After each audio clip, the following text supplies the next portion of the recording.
السلام عليكم. النهارده هنتكلم عن ماتش الأهلي والزمالك في السوبر اللي كان في الإمارات. فاز الأهلي 2-0. الجون الأول أشرف بن شرقي، والجون التاني مروان عطية. الماتش ده من وجهة نظري اللي فاز فيه المدربين أسلوب لعب على الزمالك بكذا حاجة وصح أخطاء. لعب على الزمالك إزاي؟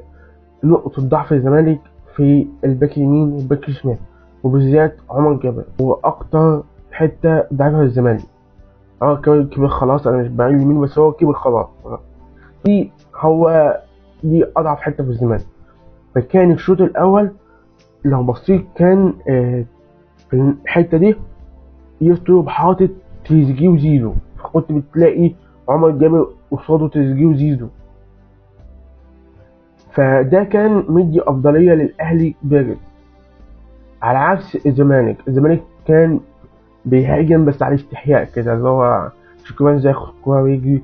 الشوط الأول كان ممكن تقول عليه يعني إيه في تفوق نسبي للأهلي عن الزمالك. فاللي حصل بقى إن أصلا التشكيلة كانت نازلة من الزمالك. من وجهة نظري التشكيلة كانت غلط من البداية، بمعنى في مراكز كانت لازم تبقى موجودة زي خط وسط مدافع. الزمالك نزل الماتش ده من غير خط وسط مدافع.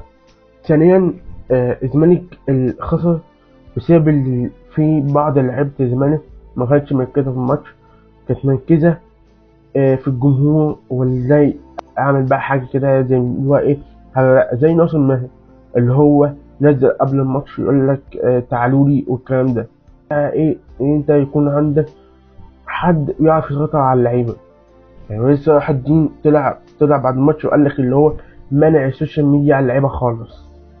فاللي هو انا مش بقول اللي هو لويس صاحب دي احسن من موجود في الزمالك، لا انا ما بقولش كده، بس بقول كده في حاجه واحده بس، مركزه في الماتش. اما الان الزمالك ما كانش مركز في كده، وانا بقول الزمالك خسر عشان حاجه واحده، عشان حسين لبيب كل مشكله بيلبس حد الحاجه، بيلبس حد وهو بيكون هو السبب الاول للمشكله، هو بيلبسها لاي حد. ازاي؟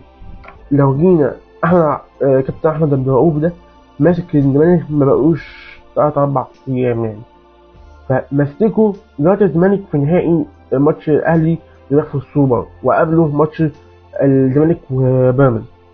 هل انت ما تعرفش اللي فيها وحش؟ فيها خسران 60 ماتش، خسر من الاهلي. انت عارف اللي هو وحش قبل ماتش الاهلي وقلت قاعد تسيبه عشان توازن الفريق. خلاص خسر من الاهلي، كان المفروض يمشي، انت فضلت سايبه لغايه ما جه قبل بطوله السوبر قلت مشيه ويلا امسك يا احمد عبد الرؤوف. يعني انت بتمسك كابتن احمد عبد الرؤوف بتلبسه قدام الجمهور زي من ساعه ما جيت انا من ساعه ما مجلس ده جه بيلبس اي مشكله لاي حد تاني غيره.